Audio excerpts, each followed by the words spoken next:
It's to simply recycle the batteries in your electronics. The more that we recycle, the less coltan we'll have to mine for, and the more red clay pits our friends here can keep. Able to see some of our females there on the left.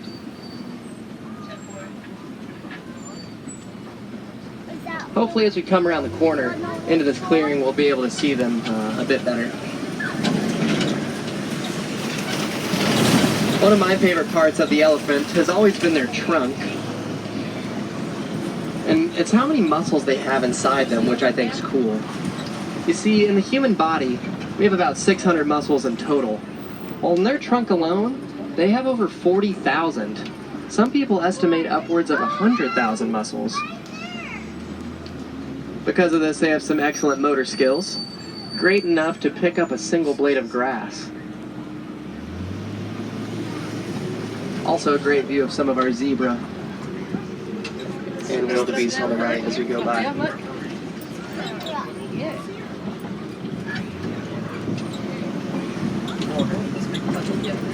Also, as we come down into this watering hole, I think I might see one on the left next to the baobab as we go by. Oh, look how big that is. See one right there.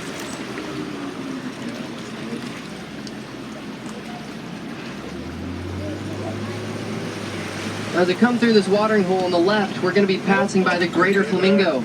They're the largest of the flamingo and also the lightest color pink. But look down at the island. See those small gray birds? Those are our new baby flamingo, born here in the last few weeks.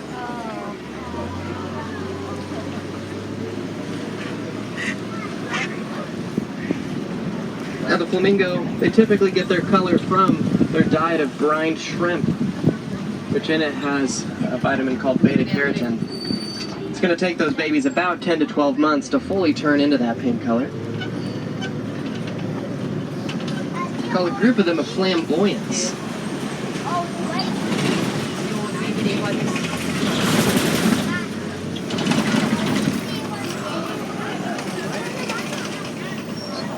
Also, as we come around this corner, if you look over there, you can see the white rhino. Now, the white rhino is the largest of the rhino, weighing about 5,000 pounds. And they also get their name from a mistranslation from the Afrikaans word "weit," which means wide. Because as you can tell, they're not actually white, they're gray. It's because they have a very wide and flat lip. That lip helps them to graze savannas and eat all that grass off the ground. Something interesting about them as well is those horns are made out of keratin, the same thing that we have in our fingernails and in our hair. So they'll actually never stop growing. A lot of these rhino, they need to learn how to file down those horns. So you might see them up next to a tree or a post, rubbing it down. Oh, and there is, he's getting a little bigger now, but one of our juveniles in the middle, Ranger, still nursing from mom.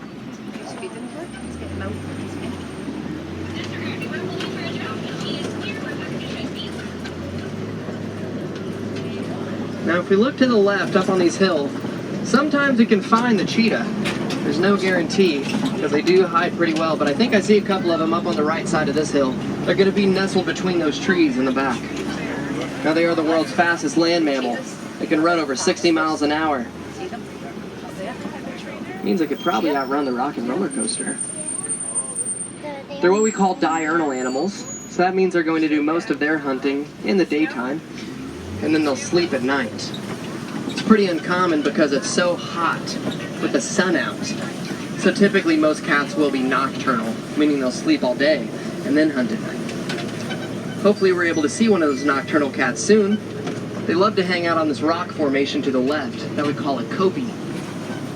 Gives them excellent vantage points of the savanna. That animal, of course, is the lion. Also, as we come around on the right side of this hill, I think there's another baby rhino with mom up in the trees. If you look to the left, though, you can see our male lion, Dakari. He's the one with the mane there. It's a pretty large mane. Can actually weigh about 40 pounds. Because of this, it'll slow him down quite a bit. It'll actually be the lioness that does most of the hunting for the pride. See some of those lioness above him as well.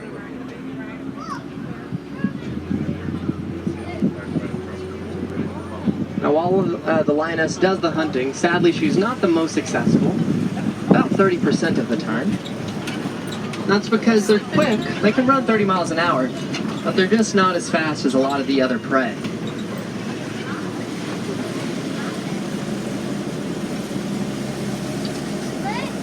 Alright, now as we come around this next corner, we're going to see some burrows from Africa's largest burrowing animal, the warthog. See their burrows down below, and if you look towards the back, past that tree, I see a couple of them laying down back there. They blend in quite well with that grayish color. Now if we remember Pumbaa from The Lion King, Pumbaa means foolish in Swahili. They're back by those rocks in the very back on kind of the left middle. Pumbaa means foolish in Swahili, but they're not foolish at all. One of the smartest animals in the world, actually. Their closest relative is the domesticated pig. Also in the back, we have a bontebok back there. That's small antelope, and an ostrich with some of their ostrich eggs. Now the ostrich, they are the world's largest bird. Run about 40 miles an hour, live 40 years, and those eggs lay on them for 40 days. The bontebok, I like to think of them, also another view of those warthog as we go by. The bontebok, I think of them as the largest comeback story in the wild. They were actually poached down until there are only 17 left in the world. A farmer saw this and made a reserve like we have here, and slowly those numbers have gone up into the thousands. Just going to show what one person can do for conservation.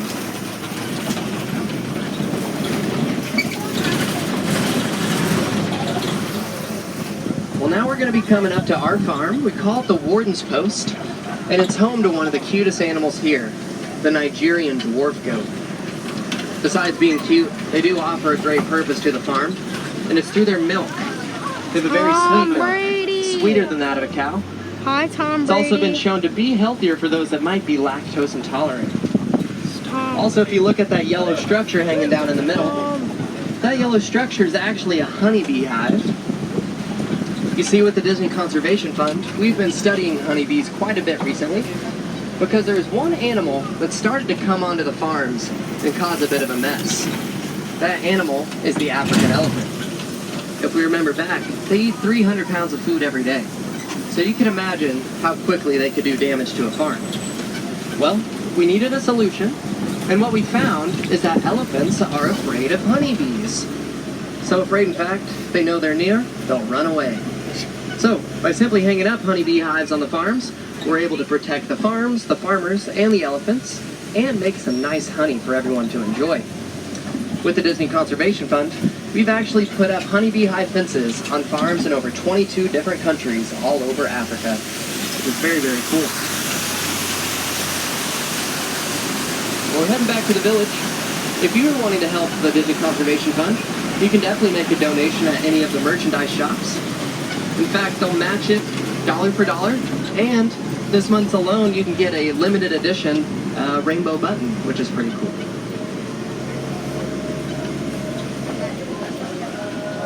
Now, once our friend up here clears on out, I think we are going to be able to get loaded on in.